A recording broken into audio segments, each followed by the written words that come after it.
Hello दोस्त।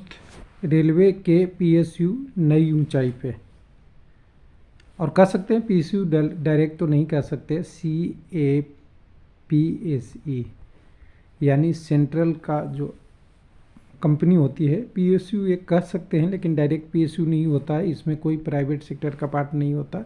Central government की ही सारी कंट्रोल होती है। उसके लिए एक खुशखबरी, रेलवे के साथ अभी CPSU हैं, AC हैं, और सारे के सारे नवरत्न बन गए। मार्च में 2 अभी बन गए, जिसके लिए यहाँ पे आपको नाम दिख रहा होगा, IRCTC और IRFC। पहले मिनी नवरत्न थे, अब क्या बन गए, नवरत्न।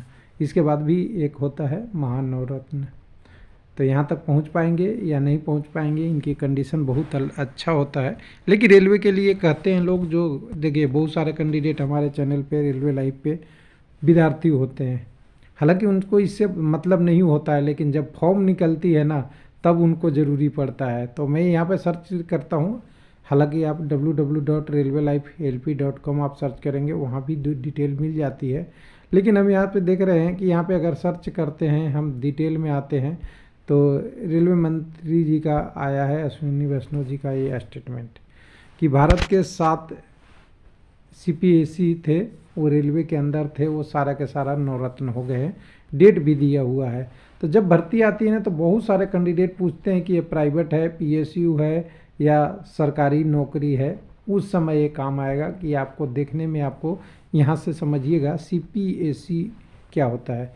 सेंट्रल कंट्रोल का सार्वजनिक क्षेत्र है, जिसमें सारी पैसे सेंट्रल गवर्नमेंट की लगती है, कंट्रोल भी सेंट्रल गवर्नमेंट का होता है। एक तरह से यूनिट तो है, लेकिन PSU तो है, लेकिन उसकी सारी रिस्पॉन्सिबिलिटी सेंट्रल गवर्नमेंट की है।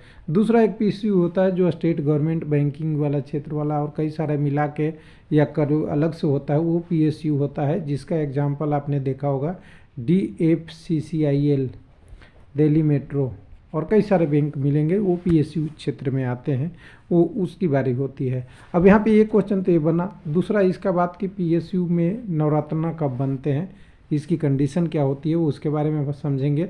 और सबसे बड़ा जो आपका था कनकोर, सबसे पहले जो कंटेनर वाला आपने भर्ती देखा होगा, कई बार आता है, लोग पूछते हैं सरकारी है क्या, तो बिल्कुल ये भी एक सरकारी है। 98 में गठन हुआ था और 2014 में PSU बना।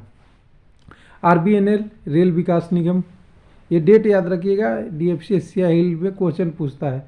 जनवरी 2023 में शुरू हुआ था, और 23 में आपके जाके मई 23 में जाके नवरत्न बन गए। कौन नहीं जानता, 1976 से चलते आए रहे, और ये भी अक्टूबर 23 में नवरत्न बन गए। राइट्स, सब भर्ती आती है तो लोग पूछते हैं कि राइट सरकारी है, गवर्नमेंट है, और इसके लिए तो जॉब करने के लिए लोग तैयार रहते हैं। 1973 अक्टूबर 2023 में ये भी हो गए। रेलटेल, सितंबर 2000 में स्थापित सबसे लेटेस्ट कंपनी जो है वो रेलटेल ही था। उससे पहले तो IRCTC और IRFC थे, लेकिन आधुनिक युग में कहेंगे तो RBNL और रेलटेल आपके दो, बिल्कुल आपके 2000 वाले ईस्वी वाले हैं। हालांकि बहुत ज़्यादा पुराना नहीं है, इन सारों में सब में 60 के बाद ही के हैं सारे। तो ये भी आपका रेलटेल 2024 में बन चुका अगस्त में। लेकिन 25 में जो बनने वाले हैं दोनों, IRCTC और IRFC, Indian railway finance corporation, और IRCT टिकटिंग सिस्टम, आप कौन नहीं जानते, सब लोग जानते हैं। तो इन सारे का आपका एकदम टोटल कंडीशन आप देखेंगे तो ये 7 PSU हो गए। लेकिन इनकी आपके नवरत्ना का कंडीशन क्या होता है, ध्यान रखिएगा। इनके कुछ बेनिफिट होते हैं, उसके बारे में मैंने 2 लाइन 4 लाइन लेके आया हूँ। तो देखिए, महारत्ना कंपनी तो अभी कोई नहीं रेलवे का है, क्योंकि रेलवे के जो महारत्ना कंपनी होते हैं उनके लिए बहुत बड़ी क्राइटेरिया होती है, और वो क्राइटेरिया कोई पूरा भी नहीं करता। तो चलिए इसको हम ख़त्म करते हैं कि महारत्ना तो कोई है नहीं।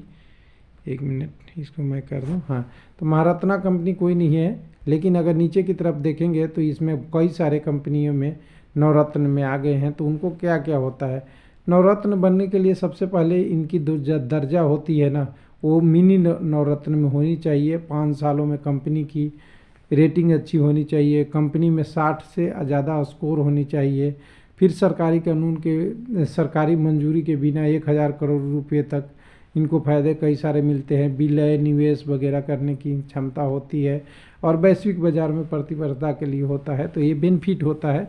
और अगर हम कहें तो हम ये सब बेनिफिट नहीं देख के हम क्या करेंगे, एक एम्प्लॉय को क्या बेनिफिट होता है, तो नवरत्ना नवरत्ना कंपनी करने में जो गवर्नमेंट सेक्टर की जैसे आप रेलवे में जॉब करते हैं 18,000 बेसिक से शुरुआत होती है, लेकिन ऐसे नवरत्ना महारत्ना में बेसिक भी ज़्यादा मिलता है और अनाउंस भी ज़्यादा मिलते हैं।